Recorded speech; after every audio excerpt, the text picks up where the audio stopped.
माननीय सदस्यगण, माननीय अध्यक्ष महोदय,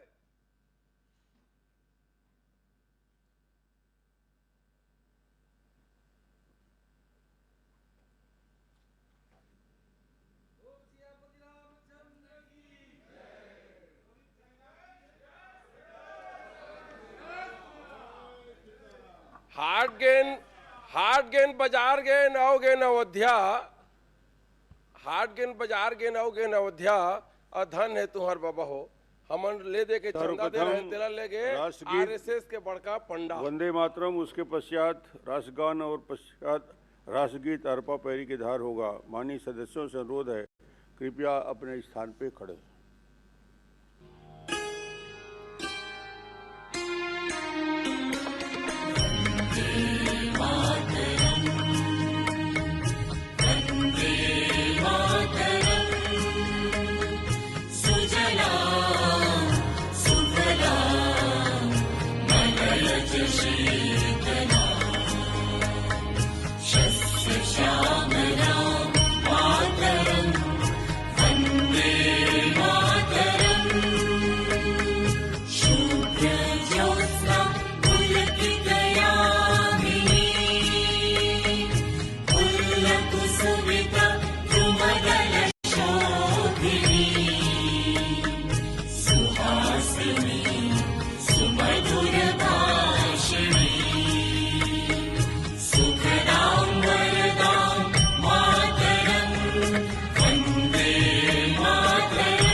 मन अधिनायक जय हे भारत भाग्य विधाता। पंजाब सिंधु गुजरात मराठा द्राविड़ उत्कल गंगा, विंध्य हिमाचल यमुना गंगा उच्छल जलधि तरंगा। तब शुभ नामे जागे, तब शुभ आशीष मांगे, गाहे तब जय गाथा। जन गण मंगल दायक जय हे भारत भाग्य विधाता। जय हे जय हे जय हे जय जय जय जय हे।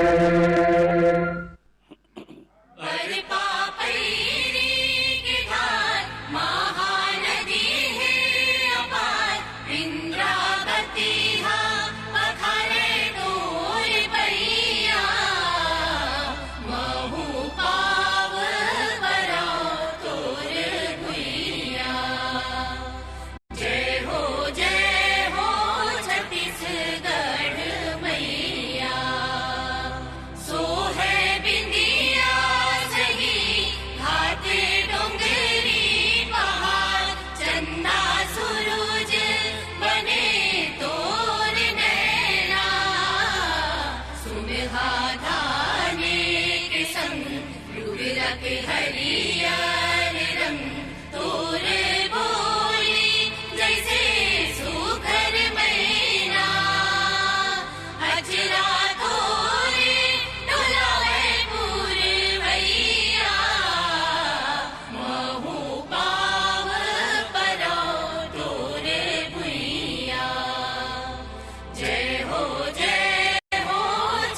मुझे सदन को सूचित करते हुए अत्यंत दुख हो रहा है कि छत्तीसगढ़ की पंडवानी गायिका पद्म विभूषण तीजन बाई का दिनांक 5 जुलाई 2026 को निधन हो गया।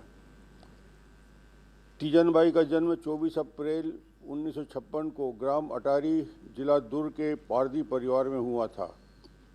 तीजन बाई का बचपन संघर्षों में बीता। बचपन में ही गांव में पंडवानी का अभ्यास को सुनकर वे पंडवानी से प्रभावित हुई। पंडवानी की शिक्षा उनके नाना ब्रिजलाल जी से मिला एवं 13 वर्ष की उम्र में पहली बार पंडवानी गायन का अवसर मिला। मंचों में कपालिक शैली के गायन के कारण उन्हें सामाजिक बहिष्कार तथा अनेक कष्टों का सामना करना पड़ा। 1971 में भिलाई के एक बड़े मंच में हुए कार्यक्रम में उनको प्रसिद्धि मिली। फिर उन्होंने पीछे मुड़कर नहीं देखा। भारत भवन, भोपाल, दिल्ली, मुंबई, कोलकाता सहित देश के सभी प्रमुख शहरों में पंडवानी की प्रस्तुति दी। वे 1980 के दशक में भारत की सांस्कृतिक राजदूत रही।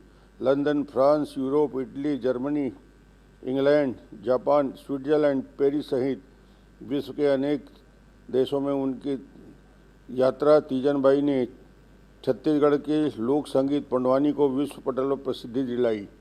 पंडवानी में कपालिक शैली से महाभारत के प्रसंगों में द्रौपदी चीरहरण, भीम की गर्जना, अर्जुन का गांडीव, कृष्ण अर्जुन संवाद आदि कथाओं को अपनी विशिष्ट शैली में गायन और अभिनय की अद्भुत कला को द्वारा जीवंत किया। उन्हें अनेक विश्वविद्यालय में डीलिट की मानद उपाधि से सम्मानित किया। उन्हें संगीत नाट्य अकादमी पुरस्कार, देवी अहिल्या सम्मान सहित राष्ट्रीय और अंतर्राष्ट्रीय अनेक पुरस्कारों से सम्मानित किया गया। उन्हें सन 1988 में पद्मश्री, 2003 में पद्म भूषण एवं 2019 में पद्म विभूषण से सम्मानित किया गया। तीजन बाई ने पंडवानी के प्रति असाधारण प्रतिभा, समर्पण और वर्षों तक पंडवानी की कठिन साधना से उन्होंने छत्तीसगढ़ के लोक संगीत पंडवानी गायन शैली को राष्ट्रीय अंतर्राष्ट्रीय स्तर पर प्रतिष्ठा दिलाई एवं जीवन पर्यंत प्रचारित करने का काम किया।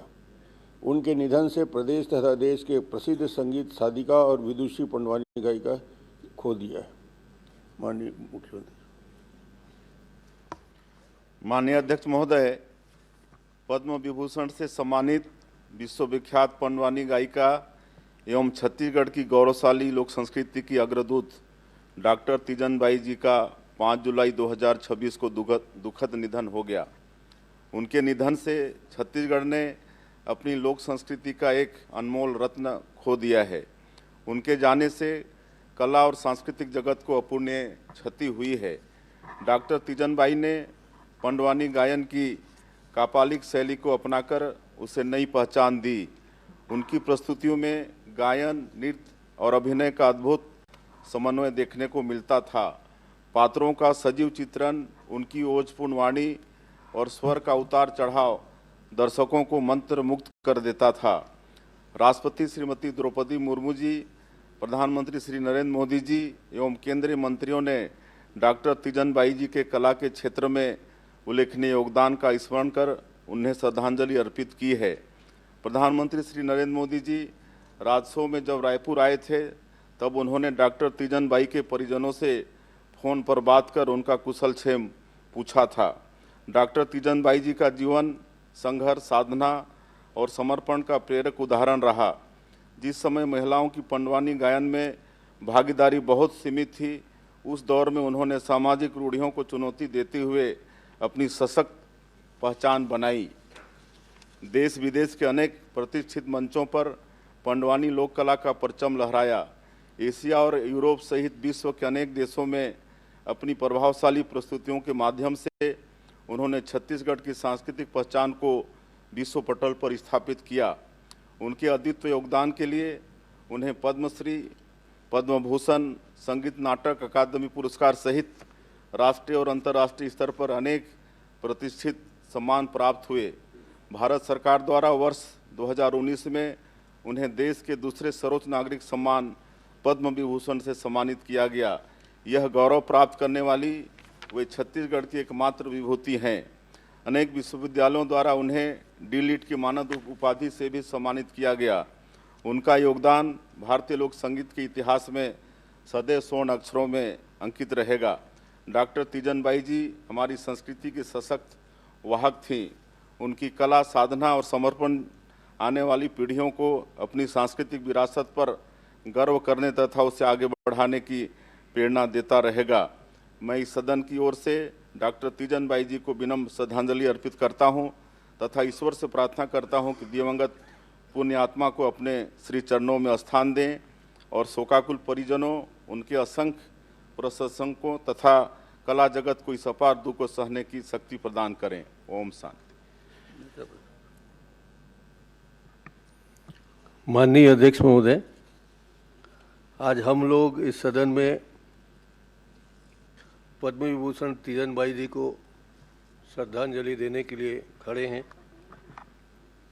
सदन का पहला दिन इन महान हस्तियों के निधन के उल्लेख पर ही शुरू होता है। ऐसा कौन सा व्यक्ति होगा जो छत्तीसगढ़ में तीजन बाई को नहीं जानता होगा। उनके गायन, उनकी नृत्य शैली, उनकी आवाज़, उनका अभिनय, सब कुछ हमारे दिल में है, मन में है और हम सबके बड़े निकट रही हैं।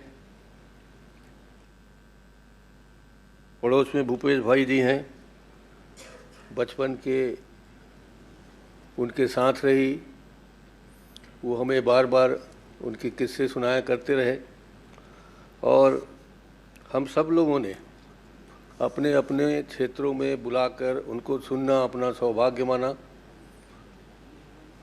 अनेक बार हमने अपने क्षेत्र में, चाहे चुनाव में, हर जगह उनको याद करते रहे हैं। आज उनके निधन से हमको बहुत दुख है। जहाँ तक उनकी इस विधा को, उनके गुण को राजीव गांधी जी ने पहचाना और 1988 में उनको पद्म श्री पुरस्कार दिया गया। उसके बाद वीपी नरसिम्हा राव जी के ज़माने में उन्हें संगीत नाटक अकादमी का पुरस्कार प्राप्त हुआ। अटल बिहारी वाजपेयी जी ने उन्हें पद्म विभूषण से नवाजा 2003 में और फुकुओका पुरस्कार जापान से 2018 में मिला और अंततः नरेंद्र मोदी जी की सरकार ने उन्हें 2019 में पद्म विभूषण से पुरस्कृत किया है। सदन का ये पहला अवसर है, मैं समझता हूँ, कि हम लोग किसी पद्मश्री, पद्म विभूषण के बारे में चर्चा कर रहे हैं। मगर ये बात भी सत्य है कि छत्तीसगढ़ में एकमात्र ऐसा व्यक्तित्व रहा, ऐसी महिला रहीं जिनको पद्म विभूषण से पुरस्कृत किया गया है। इसलिए हम सब लोग उनके प्रति सम्मान प्रकट करते हुए उन्हें पूरी श्रद्धा के साथ उनके प्रति श्रद्धांजलि अर्पित करते हुए हम लोग चाहते हैं कि इस तरह के कहीं भी हो, हमारे छत्तीसगढ़ में छुपे हुए, गांव में छुपे हुए जिस कला को, जिस संस्कृति को, जिस लोक गायक को नहीं पहचाना जाता, उसको पहचान किया जाए उनके नाम से। और उनको यही आशा, आप सबसे यही आशा करता हूं कि उनके नाम से कोई पुरस्कार की घोषणा किया जाए और सबको, ताकि उनके बारे में और उनकी दिशा में चलने का एक अवसर मिले। इसी के साथ पूरी सदन की ओर से, पार्टी की ओर से मैं इन्हें श्रद्धांजलि अर्पित करता हूं और उनके परिवार को ईश्वर संबल प्रदान करे, इसकी प्रार्थना करता हूं। राजेश अग्रवाल जी, संस्कृति मंत्री। माननीय अध्यक्ष महोदय, आज यह सदन अत्यंत शोक एवं भाव विह्वल मन से छत्तीसगढ़ की गौरव लोक संस्कृति की अमर साधिका पद्म विभूषण स्वर्गीय तीजन बाई जी को अपनी विनम्र श्रद्धांजलि अर्पित कर रहा है। तीजन बाई जी ने अपनी अद्भुत प्रतिभा, अथक साधना और सशक्त प्रस्तुति के माध्यम से छत्तीसगढ़ की लोक कला पंडवानी को राष्ट्रीय ही नहीं बल्कि अंतर्राष्ट्रीय पहचान दिलाई। उन्होंने लोक परंपरा को नई ऊंचाइयों तक पहुंचाया और हमारी सांस्कृतिक विरासत को विश्व मंच पर गौरवान्वित किया। उनका जीवन संघर्ष, समर्पण और संस्कृति के प्रति अटूट निष्ठा का प्रेरणादायी उदाहरण है। पद्मश्री, पद्म विभूषण और पद्म विभूषण सहित अनेक राष्ट्रीय और अंतर्राष्ट्रीय सम्मानों से अलंकृत होकर उन्होंने छत्तीसगढ़ का गौरव विश्व भर में बढ़ाया। उनके निधन से केवल छत्तीसगढ़ ही नहीं बल्कि संपूर्ण देश की सांस्कृतिक दुनिया में एक युग परिवर्तक लोक कलाकार को खो दिया है। उनका योगदान सदैव हमारी सांस्कृतिक चेतना को प्रेरित करता रहेगा। मैं संस्कृति विभाग की ओर से स्वर्गीय तीजन बाई जी को विनम्र श्रद्धांजलि अर्पित करता हूं तथा ईश्वर से प्रार्थना करता हूं दिवंगत पुण्य आत्मा को अपने श्री चरणों में स्थान दे एवं शोक संपन्न परिजनों तथा उनके असंख्य प्रशंसकों को यह दुख सहने की शक्ति प्रदान करे। ओम शांति। श्री भूपेश बघेल। माननीय अध्यक्ष महोदय, तीजन बाई जो कि पद्म विभूषण से सम्मानित महिला, जिसको श्रद्धांजलि देने हम सब इस सदन में आपने अवसर दिया। माननीय अध्यक्ष महोदय, तीजन बाई का जन्म पाटन ब्लॉक के गनियारी गांव में। वैसे भी वो पारधी समाज से आते थे, जो बहुत कम वो जनजाति छत्तीसगढ़ में है, जिसमें हमारे पाटन ब्लॉक में गनियारी है, देव बलौदा है, अटारी है, सोरम है, रानी तरई है, सांकरा है। इन गांवों में पारधी जनजाति के लोग निवास करते हैं। मुख्य रूप से इनका काम चिड़िया का आखेट करना, चटाई बनाना, दातुन बेचना, इस प्रकार से कार्य ये लोग करते थे। बैल पालने के भी काम करते। शिक्षा से बहुत ज़्यादा समाज बहुत ज़्यादा शिक्षित नहीं है, फिर भी जो परिस्थिति उनकी रही है, बहुत गरीब परिवार में और अनेक जगह बाल्यकाल में ही उनको घर छोड़ना पड़ा, चंदखुरी में भी रही और मजदूरी भी करती थी और खेत में ही चाहे कर्मा हो, ददरिया हो, पंडवानी हो, सब गाया करती थी। और वो जो उसकी आवाज़ है गांव के खेत खलिहान से निकलकर राष्ट्रीय और अंतर्राष्ट्रीय मंचों पर उन्होंने स्थान दिलाया। तो कोई व्यक्ति जन्म से नहीं कर्म से महान बनता है, ये तीजन बाई के जीवन से सीखा जा सकता है। जो परिस्थितियां उनकी थी, परिवार की भी जिम्मेदारी, समाज की भी जिम्मेदारी, महिला होने के नाते उस मंच में उसका विरोध का सामना, साथ ही ये पंडवानी जो है अध्यक्ष महोदय और भरथरी हमारे केवल छत्तीसगढ़ में ही गाया जाता है। दूसरे अन्य प्रदेशों में आपको पंडवानी गायन नहीं सुनाई देगा, लेकिन उस विधा को उन्होंने अपने कला साधना का माध्यम उन्होंने बनाया और जो ऊंचाई उन्होंने प्राप्त की है वो किसी के लिए भी प्रेरणा का कारण बन सकता है। आदरणीय अध्यक्ष महोदय, चूँकि हम लोग एक ही ब्लॉक के, एक ही विधानसभा के रहने वाले, तो हम लोगों का पारिवारिक संबंध सा था। सुख दुख में हमेशा कभी कोई पारिवारिक कार्य हो तो बुला भी लेती थी, हम लोग जाते भी थे, उनके यहाँ भोजन भी करते थे, सामाजिक जो परिस्थिति उसके बारे में चर्चा भी होती थी। लेकिन उसके पहले अध्यक्ष महोदय, जब हम लोग स्कूल में थे तब भी उनके कार्यक्रम देखने आसपास के गांव में जब होता था तो हम लोग रात में साइकिल में, बैलगाड़ी में जाते थे और कुछ सुनते थे। हजारों की भीड़ रहती थी उस समय।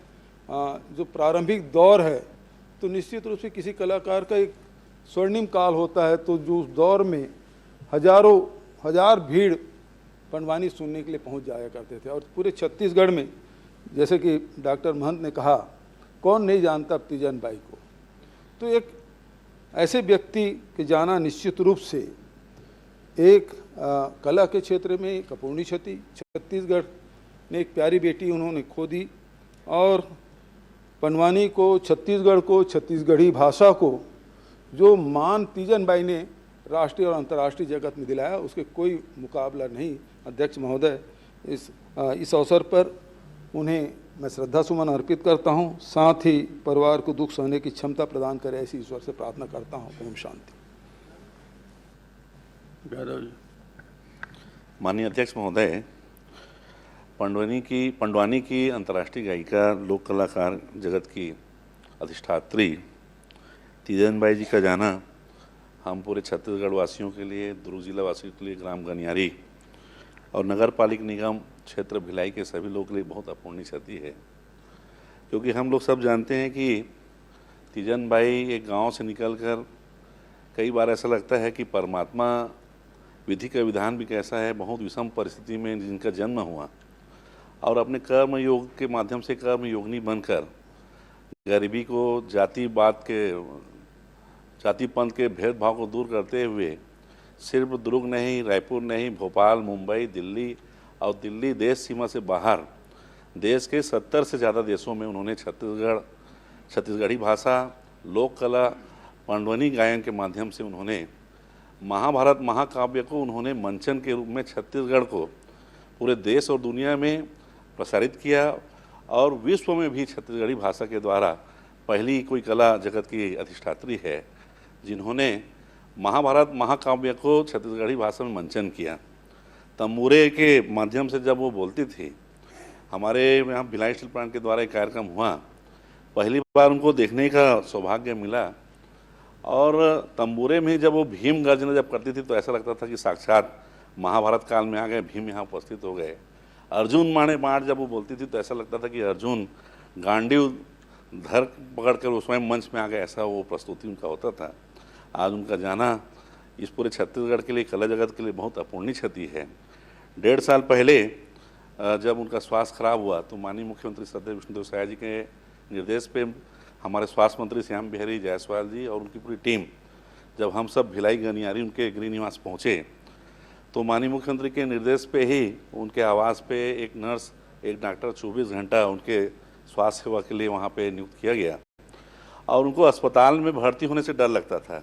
तब माननीय श्याम बिहारी जायसवाल जी ने माननीय मुख्यमंत्री जी से बात कराया और माननीय मुख्यमंत्री जी का आग्रह पे पहली बार पिछले साल हम लोग उनको एम्स में भर्ती किए और जब एम्स में ही जब अंतिम सांस ली तो हम सब एक साथ MMI में जब IIM में जब हम प्रशिक्षण ले रहे थे तो वहाँ उनकी सूचना की माननीय मुख्यमंत्री जी स्वयं गए और मुझे कहा कि जाके वहाँ की व्यवस्था देखो।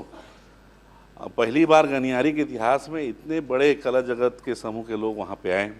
अभी मैं जब कल उनके 10 गात्र की तैयारी के लिए मैं गया तो वहाँ देखा कि लोगों ने बताया कि हजारों के संख्या में उसके तीजनाहवन में कला जगत के ऐसे ऐसे लोग आए जिसको कोई नहीं जानता। ये इस बात का प्रमाण है कि पंडवानी ही नहीं, पूरे लोक कला के क्षेत्र में आज एक बहुत अपूर्णीय हम सबके बीच क्षति हुई है। आज पंडवानी गायिका तीजन बाई का ये जो शोक हम सब दे रहे हैं उनके लिए हम सब पूरे छत्तीसगढ़िया वासी और लोक कला के लिए बहुत बड़ी क्षति है। मैं ईश्वर से प्रार्थना करता हूँ कि उनके चाहने वाले, उनके परिजन, परिवारजन और छत्तीसगढ़ को, छत्तीसगढ़िया लोगों को इस असीम दुख को सहने की क्षमता दे और भगवान से प्रार्थना करता हूँ कि प्रभु अपने श्री चरणों में उनको स्थान दे। धन्यवाद।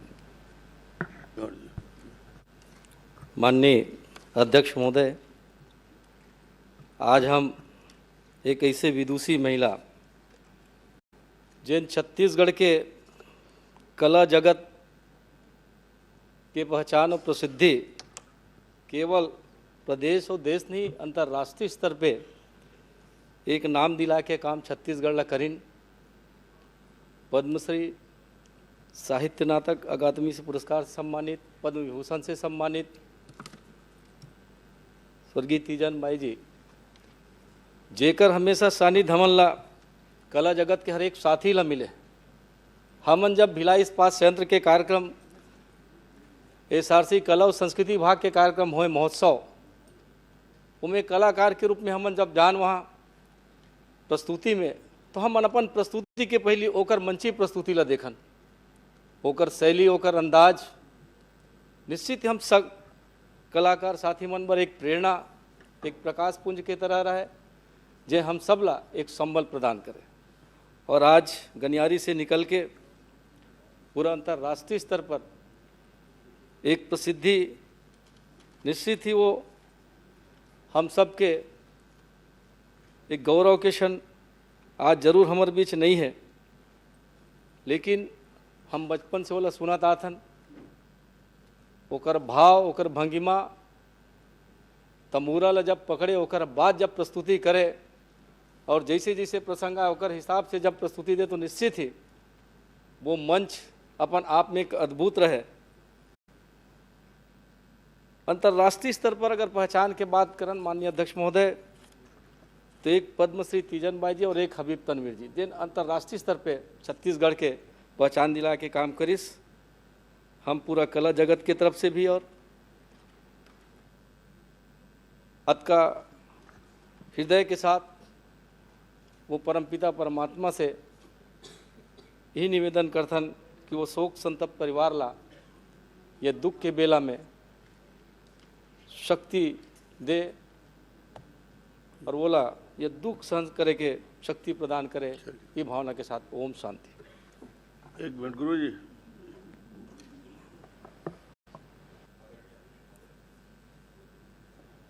आज हम सब बड़े भारी मन से दुखी मन से हमारे छत्तीसगढ़ कला संस्कृति की महान साधिका तीजन बाई को इस सदन में अपनी श्रद्धा सुमन अर्पित कर रहे हैं।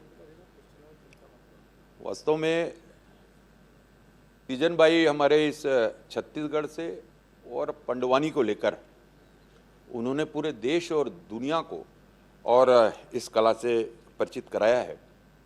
मैं बस्तर से आता हूँ और थोड़ी बहुत कला के क्षेत्र में, संगीत के क्षेत्र में मेरा भी रहना हुआ है, लेकिन मैं इस बात को स्वीकारता हूँ कि पंडवानी क्या है, क्या कला है पंडवानी, क्या हमारे इस छत्तीसगढ़ की संस्कृति और इस विविधता को पहली बार अगर मैंने जाना और सुना तो तीजन बाई जी के मुख से सुना है। पद्मश्री पद्म विभूषण से सम्मानित होने के बावजूद मेरा एक बार उनसे मिलना हुआ सिर्फ, और मैंने उनको बहुत ही सहज, बहुत ही सरल स्वभाव पाया उनका। ये अपने आप में अद्भुत है। वरना थोड़ी सी कोई जगह मिल जाती है किसी कलाकार को कला के क्षेत्र में, साहित्य संस्कृति के क्षेत्र में, तो एक अलग सा एक एटीट्यूड, एक नया भाव आ जाता है। लेकिन वास्तव में तीजन बाई छत्तीसगढ़ की सांस्कृतिक चेतना, लोक परंपरा और समृद्ध जो हमारा विरासत है उसकी पहचान थी, और उनके निधन पर मैं उन्हें श्रद्धांजलि अर्पित करता हूं अपने पार्टी की, परिवार की ओर से भी, और एक महान और पंडवानी की साधिका को हमारे इस छत्तीसगढ़ ने आज खो दिया है। इसका हम सबको बहुत बहुत दुख है। मैं अपनी सच्ची श्रद्धांजलि अर्पित करता हूँ। माननीय अध्यक्ष महोदय, आज ये सदन उनको श्रद्धांजलि अर्पित करता है जिन्होंने पंडवानी में कापालिक शैली को पूरे विश्व में स्थापित किया, जिन्होंने गायन अभिनय से पूरे विश्व को मोहित कर दिया, और छत्तीसगढ़ के कला संस्कृति के वृक्ष में सबसे सुंदर फूल, सबसे सुगंधित पुष्प के रूप में उन्होंने पूरी दुनिया में छत्तीसगढ़ के संस्कृति और कला की खुशबू को फैलाया, यहाँ की संस्कृति और कला की सुंदरता से दुनिया को अवगत कराया। ऐसी तीजन बाई जी का यूं जाना समस्त कलाकारों के लिए बहुत बड़ा आघात है, पूरे छत्तीसगढ़ के लिए आघात है। पहले छत्तीसगढ़ को राज्य निर्माण से पहले उनके नाम से भी जाना जाता था कि छत्तीसगढ़ की एक ऐसी कलाकार हैं जिन्होंने पूरी दुनिया में पंडवानी को स्थापित किया। हजारों लाखों कलाकार ऐसे हैं जिन्होंने उनसे प्रेरणा ली, और उन्होंने जो राह बनाई उस राह पे वो कलाकार चलते हुए जीवन में कुछ अर्जित कर रहे हैं। ऐसी प्रेरणादायी तीजन बाई जी को मैं समस्त कलाकारों की ओर से और अपनी ओर से शत शत नमन करता हूं, उन्हें श्रद्धांजलि अर्पित करता हूं और ईश्वर से कामना करता हूं कि उनके परिवार को इस असीम दुख को सहने की भगवान ताकत दे। माननीय अध्यक्ष महोदय, हमारे दुर्ग जिला के ग्राम कनियारी में जन्मी तीजन बाई जी को हम लोग सब यहाँ श्रद्धा सुमन अर्पित करने खड़े हुए हैं। और मैं भी बचपन से उनकी कला, उनकी पंडवानी गाया सुनते आई हूँ। और मैं अपना अनुभव बताती हूँ कि बचपन में हम लोग गांव में उनका कार्यक्रम देखते थे। उनके बाद मैं नकल करने की भी कोशिश करती थी। उनकी जो पैर का धमक है, उनका जो तमूरा बचाने का स्टाइल है, उन्हें भी मैं करने की कोशिश करती थी, परंतु हम लोग उस कला में कामयाब नहीं हुए। और उसी तरह मैं जैसे एमपी में मेरे मिस्टर की पोस्टिंग थी, तो वहाँ उनका कार्यक्रम होता था, तो लोग छत्तीसगढ़ी भाषा को तो वहाँ कम समझते हैं, परंतु उनकी जो अदा है, उनकी जो कला है, जो उनकी बोलने की स्टाइल थी, अभिनय उनकी भाव को समझने की कोशिश करते थे और बड़ा मन से वहाँ लोग बैठे रहते थे। मैं भी देखने जाती थी वहाँ थी तो, क्योंकि मेरे छत्तीसगढ़ की एक कलाकारा यहाँ वो आई हुई है करके मैं तो पहले ही वहाँ जाके बैठ जाती थी। पर वहाँ लोगों की जो मन में उनकी प्रति सुनने की, पंडवानी गायन को सुनने की जो ललक थी, वो भी देखने को मिला। और आज ऐसे हम लोग विभूति जो पद्म भूषण से सम्मानित हमारे तीजन बाई जो देश विदेश में भी हमारी छत्तीसगढ़ के ख्याति को बढ़ाई, हम सब महिलाओं के लिए भी एक गौरव की बात है जो आज छत्तीसगढ़ के महिलाओं के लिए, हम सब के लिए एक सम्मान की बात है। मैं ऐसे पद्म विभूषित महिला को सुमन अर्पित करते हुए उनके परिवार को दुख सहने की शक्ति प्रदान करे, मैं ईश्वर से प्रार्थना करती। सम्मानित अध्यक्ष महोदय, तीजन बाई अहिवारा विधानसभा की गौरव थी और पंडवानी की जो गायिका के रूप में पूरे छत्तीसगढ़, देश और विदेश में अंतर्राष्ट्रीय पहचान बनाई। महाभारत की जो युद्ध है उसको अपने काल्पनिक शैली से पूरे प्रस्तुत करने का, और जिस उम्र में 13 वर्ष की प्रारंभ की, तो भारत सरकार ने उसे बहुत ही सम्मान की जनक विभूषण पद से सम्मानित किया। और हम सब बहुत दुखी हैं उनके जाने से, हमारे बीच नहीं है, पर उनकी जो कला है, उनका जो वाणी है, हमें हमेशा याद दिलाती रहेगी। बचपन में भी हमने उसका पंडवानी सुना है और निश्चित तौर पर हमारे छत्तीसगढ़ की बहुत बड़ी क्षति है। और अहिवारा विधानसभा की ओर से मैंने श्रद्धा सुमन अर्पित करता हूँ। भगवान से प्रार्थना करता हूँ कि उन्हें अच्छे स्थान पर अपने चरणों में जगह दें और दुख को सहने की क्षमता प्रदान करें उनके परिवारों को। ओम शांति। माननीय अध्यक्ष महोदय, तीजन बाई जी सिर्फ एक पंडवानी गायिका ही नहीं थी, बल्कि छत्तीसगढ़ की आत्मा थी, लोक कला की शेरनी थी और कहीं ना कहीं छत्तीसगढ़ की लोक संस्कृति की ध्वजावाहक थी।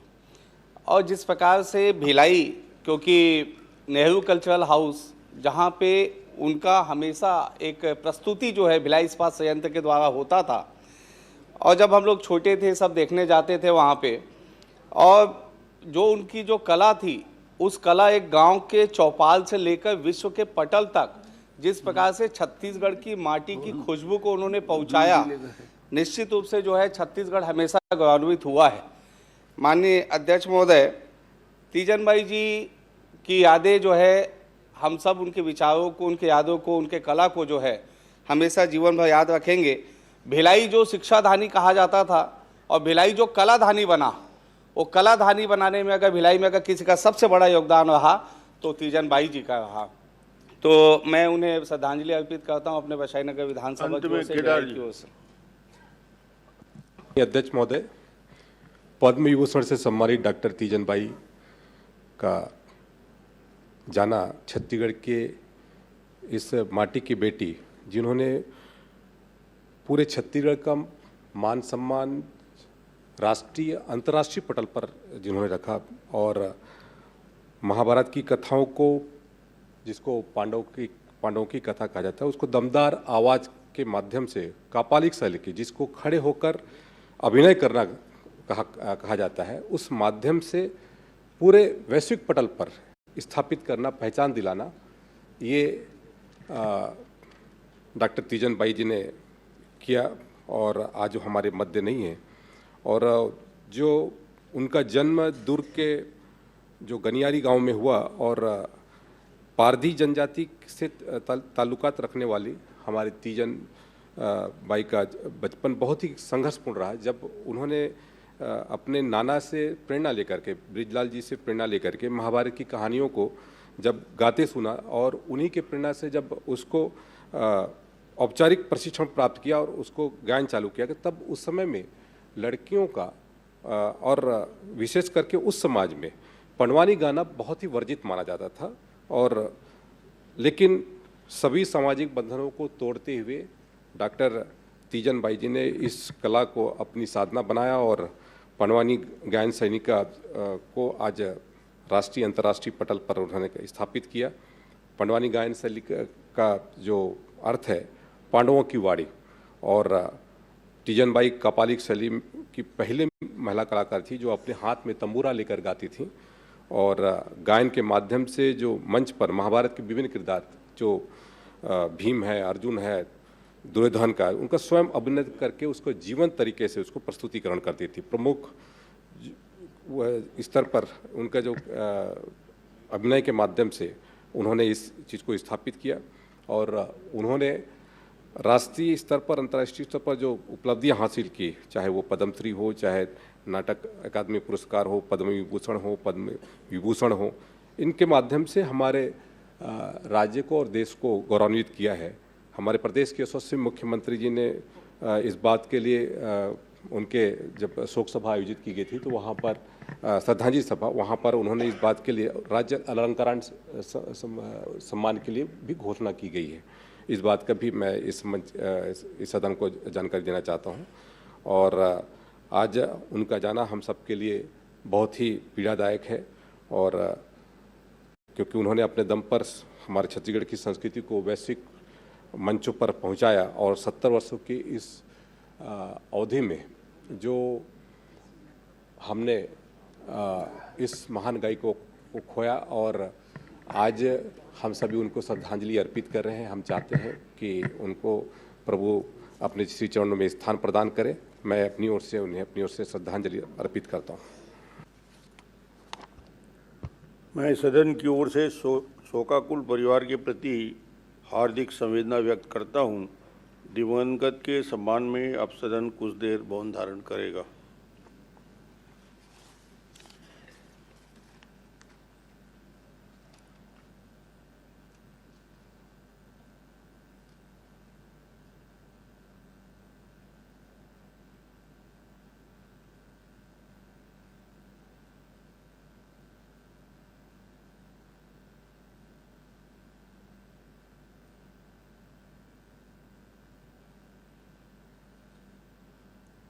ओम शांति हो। दिवंगत के सम्मान में सदन की कार्यवाही 5 मिनट तक के लिए स्थगित। माननीय सदस्यगण, माननीय अध्यक्ष महोदय,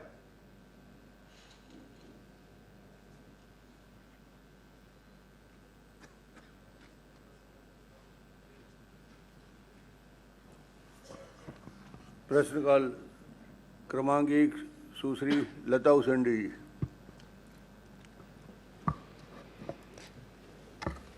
माननीय अध्यक्ष महोदय, मैं माननीय मंत्री जी से जानना चाहती हूँ कि अभी महेंद्रकर्मा विश्वविद्यालय में कुछ पदों की भर्ती के लिए विज्ञापन जारी हुआ था, क्या उसमें किसी तरह की शिकायत प्राप्त हुई है और उसका निराकरण हो गया?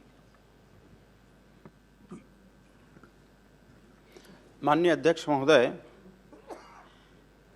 शहीद महेंद्र कर्मा विश्वविद्यालय में अभी शैक्षणिक पदों के लिए भर्ती की प्रक्रिया प्रारंभ की गई है और अभी जो भर्ती प्रक्रिया है उसमें किसी तरह की अभी कोई शिकायत अभी प्राप्त नहीं हुई है। माननीय अध्यक्ष महोदय, माननीय मंत्री जी ने शिकायत प्राप्त नहीं, पर यहाँ पे एक उत्तर में निराकृत भी कहा गया है और उसमें महामहिम जी का भी नाम शायद है, तो मुझे लगता है कि इस सदन में इस तरह की चर्चा भी, नाम भी नहीं आना चाहिए शायद से। लेकिन मैं माननीय मंत्री जी से एक पूछना चाहूँगी, क्या हमारे यहाँ यूनिवर्सिटी में डीएड बीएड की क्लासेस चलती हैं क्या? माननीय अध्यक्ष महोदय, प्रदेश में बीएड और डीएड की जो क्लासेस हैं वो अभी स्कूल शिक्षा विभाग द्वारा संचालित है। हमारे उच्च शिक्षा विभाग के द्वारा अभी प्रदेश के किसी भी महाविद्यालयों में बीएड की क्लासेस प्रारंभ नहीं की गई है। अभी जो नई राष्ट्रीय शिक्षा नीति 2020 जो लागू हुई है उसके अनुसार 4 वर्षीय बीएड का पाठ्यक्रम होगा, जो अभी छत्तीसगढ़ में अभी किसी महाविद्यालय में शुरू नहीं हुआ है। माननीय अध्यक्ष महोदय, जो नई शिक्षा नीति 2020 है ये किन किन महाविद्यालयों में छत्तीसगढ़ में लागू है और आईटीपी के कोर्स प्रदेश में कहाँ कहाँ पे संचालित हैं?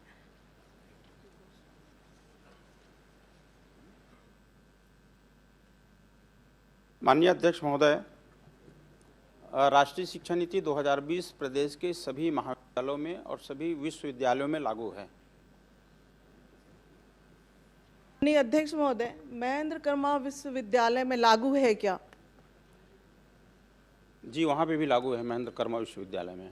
माननीय अध्यक्ष महोदय, जानकारी में जो उपलब्धता है माननीय अध्यक्ष महोदय, 2020 एनईपी के तहत महेंद्र कर्मा विश्वविद्यालय में डीएड बीएड के क्लास का कोर्स संचालित नहीं है, और नहीं है तो इतने लंबे समय के बाद क्यों नहीं है? क्योंकि आपकी जो जानकारी में यहाँ पे दिया गया है माननीय अध्यक्ष महोदय कि महाविद्यालय संचालन नहीं करता है, जब आप बता रहे हैं कि महाविद्यालय संचालित नहीं करता है तो मुझे लगता है कि कोर्स भी संचालित नहीं है। दूसरा बात यह है कि अब जब आप को मेरू विश्वविद्यालय की उपाधि आप हमारे महेंद्र कर्मा विश्वविद्यालय को मिला तो आईआईएम और आईआईटी के साथ एमओयू की बात भी की गई थी, और अगर क्या किया गया है या नहीं किया गया है? माननीय अध्यक्ष महोदय, महेंद्र कर्मा विश्वविद्यालय हमारे प्रदेश का एक महत्वपूर्ण विश्वविद्यालय है और यहाँ पे मेरू विश्वविद्यालय घोषित है और यहाँ पे बहुआयामी विषय शिक्षा शोध संस्थान के रूप में इनको केंद्र सरकार से मान्यता मिली है, केंद्र सरकार के द्वारा घोषित किया गया है। अभी वर्तमान में यहाँ की आवश्यकता को देखते हुए जिनका यहाँ पे माननीय विधायक ने प्रश्न भी लगाया है, यहाँ पे एक सांख्यिकी एक नया विभाग खोल रहे हैं और आईआईटी और आईआईएम जो है इनके साथ हमारे यूनिवर्सिटी का एमओयू हुआ है। माननीय अध्यक्ष महोदय, शैक्षणिक और अशैक्षणिक पदों की जो जानकारी माननीय मंत्री जी ने दिया है, जिसमें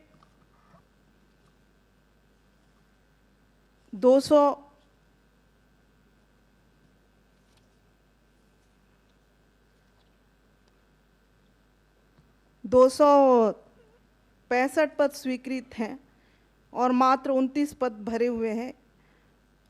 गैर शैक्षणिक में 320 पद स्वीकृत हैं और 291 पद रिक्त हैं।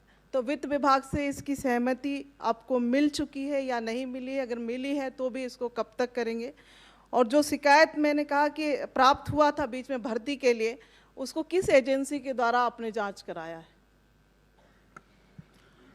माननीय अध्यक्ष महोदय, महेंद्र कर्मा विश्वविद्यालय में 265 पद स्वीकृत हैं और अभी 29 नियमित वहाँ पे कार्यरत हैं। ये 31 विभाग में वहाँ पे 5 विभाग अभी प्रारंभ ही नहीं हुए हैं, जिसमें से 90 पद को शून्य माना जाए और उसके बाद बच जाते इसमें 146 पद। तो 146 पद में अभी 113 पद की भर्ती की प्रक्रिया प्रारंभ है, विज्ञापन निकाला जा चुका है, दावापत्ति इसमें मंगाया गया है। इसके साथ ही पद की पूर्ति जल्दी कर ली जाएगी। और जो एक माननीय विधायक ने भर्ती प्रक्रिया में शिकायत की बात कही, वो अभी की नहीं है, पिछले समय की है और उनकी जांच हुई है। जांच के पश्चात रिपोर्ट जो है महामहिम राज्यपाल को भेजा गया था और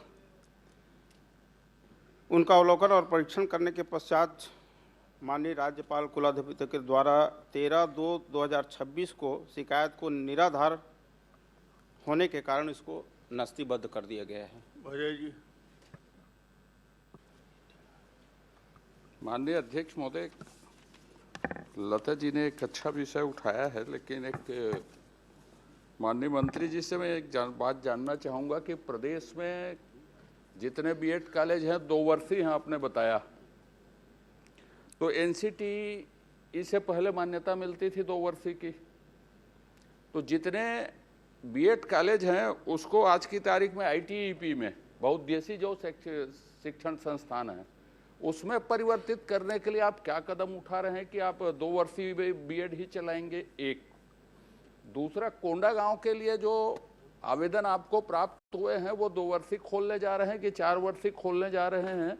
और 4 वर्षीय खोलने जा रहे हैं तो उसकी प्रक्रिया क्या है, क्या प्रक्रिया आपने की है? एक दूसरी एक जानकारी भर दे देता हूँ माननीय अध्यक्ष महोदय, एक बड़ा छत्तीसगढ़ के सामने विकट स्थिति है कि नया बीएड जो एनईपी में 4 साल का खोलना है, डबल B+ कॉलेज को ही दिया जाएगा और छत्तीसगढ़ में एक भी कॉलेज B+ से ऊपर नहीं है, तो उसके लिए भी आप क्या कदम उठाए जा रहे हैं कि छत्तीसगढ़ में 4 वर्षीय बीएड खुल सकें? माननीय अध्यक्ष महोदय, अभी प्रदेश में बीएड और डीएड जो है हमारे स्कूल शिक्षा विभाग के द्वारा संचालित है और ये 2 वर्षीय पाठ्यक्रम है। हमारा जो एनईपी के तहत जो आएगा वो 4 वर्षीय पाठ्यक्रम है। अभी इनका 2 साल का कोर्स होता है। हमारा योजना ये है कि हम 2026 में अभी बीएड के क्लासेस शुरू करेंगे, वो 2030 में पहला बैच तैयार होगा, तब तक कि इनकी पुरानी एनईपी लागू होने के बाद जो एनसीटी के बीएड कॉलेज हैं उसकी देश भर में कोई मान्यता नहीं रहेगी। पहला प्रश्न मैंने आपसे पूछा था कि 2 वर्षीय जो बीएड है उसको 4 वर्ष में परिवर्तित करने के लिए आप क्या कदम उठाए जा रहे हैं जिससे उसको आगे मान्यता मिल सके? एक दूसरा, BB+ छत्तीसगढ़ में एक भी महाविद्यालय नहीं है, तो 4 वर्षीय खोलने के लिए जो प्रस्तावित है और जो प्रशासकीय स्वीकृति हो चुके हैं, BB+ एक भी महाविद्यालय छत्तीसगढ़ में नहीं है, तो उसके लिए आप क्या कदम उठाने जा रहे हैं? क्योंकि छत्तीसगढ़ में B+ तक है अधिकतम, वो स्वीकृत हो जाए, समय कम है, आप जल्दी बताएं उसको। माननीय अध्यक्ष महोदय, ये सही है कि हमारे प्रदेश के बहुत से महाविद्यालय जो है B++ नहीं है और यूजीसी के है 13 महाविद्यालय हैं जहाँ पे संभावना है बीएड कॉलेज खोलने की। तो यूजीसी का नियम अलग है, यूजीसी से हट के समकक्ष हमारे यहाँ बीएड कॉलेज हम कैसे प्रारंभ करें, उसका मापदंड कैसा हो, इसके लिए टास्क फोर्स का गठन किए हैं। और ये टास्क फोर्स जो है हमारे प्रदेश के जो संसाधन हैं, जो भौतिक यहाँ पे संरचना है, उसके हिसाब से जवाब पूरा हो गया। जनक। माननीय अध्यक्ष महोदय, मैंने जो प्रश्न किया है, करिए, जल्दी जवाब लीजिए। मैंने जो प्रश्न किया उसका जवाब माननीय मंत्री जी से आ गया है। मैं एक प्रश्न और पूछना चाहूँगा कि छत्तीसगढ़ राजपत्र में पंचायत उपबंध के अंतर्गत बिंदु क्रमांक 35(1) के तहत आने वाला जो समय में 2027-28 में जो बंदोबस्त होगा, उसमें पटवारी और बेटघाट गांव की सीमा के जो भीतर राजस्व और वन अभिलेख है उसका B1 खसरा उपलब्ध कराएंगे क्या? माननीय अध्यक्ष महोदय, छत्तीसगढ़ में हमारे 20,551 राजस्व ग्राम हैं और यहाँ पे 19,805 ग्राम में सर्वेक्षण का काम पूरा हो गया है। माननीय अध्यक्ष महोदय, जा रहा हूँ, वही बताऊंगा मैं आपको। समय खत्म हो माननीय जाएगा। अध्यक्ष महोदय, जहाँ पे बंदोबस्त की बात कर रहे हैं, सर्वे की बात कर रहे हैं, इनका सर्वेक्षण एक टीम के माध्यम से होता है और हम इसके लिए हमको सरकार से सर्वेक्षण कार्य के लिए उसमें प्रावधान होते हैं, वित्तीय बजट मिलता है। वन भूमि पर पट्टा और सार्वजनिक पट्टा, ये जो है सर्वेक्षण के बाद कि कौन सा जमीन राजस्व में आ रहा है, कौन सा वन भूमि में आ रहा है, सर्वेक्षण के बाद वो क्लियर होगा। माननीय अध्यक्ष महोदय, चूंकि छत्तीसगढ़ किसानों का प्रदेश है और जहां बंदोबस्त त्रुटि के कारण से हजारों किसानों रात आए दिन राजस्व अमला के पीछे पड़े रहते हैं और जिसके कारण से उनको कर्ज लेने में हो चाहे खाद लेने में हो, विभिन्न प्रकार के कठिनाइयों का सामना करना पड़ता है। मैं माननीय अध्यक्ष महोदय, माननीय मंत्री जी से जानना चाहूँगा कि जो आने वाला जो बंदोबस्त उसके पहले गांव में ग्राम सभा में उपलब्ध करा देंगे क्या B1 खसरा? माननीय अध्यक्ष महोदय, बंदोबस्त का कार्य आवश्यकता के अनुसार लगातार चलते रहता है। अभी हमने 11 जिलों में ये सर्वेक्षण का काम पूरा कर लिए हैं और 22 जिले के कुल 746 ग्राम में सर्वेक्षण का काम बाकी है, जिसमें से 371 गांवों में सर्वेक्षण का काम चल रहा है और 375 गांवों में कई कारणों के कारण यहाँ पे सर्वेक्षण का काम शुरू नहीं हुआ है। प्रयास है कि सभी किसान का खसरा, नक्शा, बटांकन, सीमांकन स्पष्ट हो ताकि किसी भी प्रकार के किसानों के बीच में कोई विवाद न हो। धन्यवाद।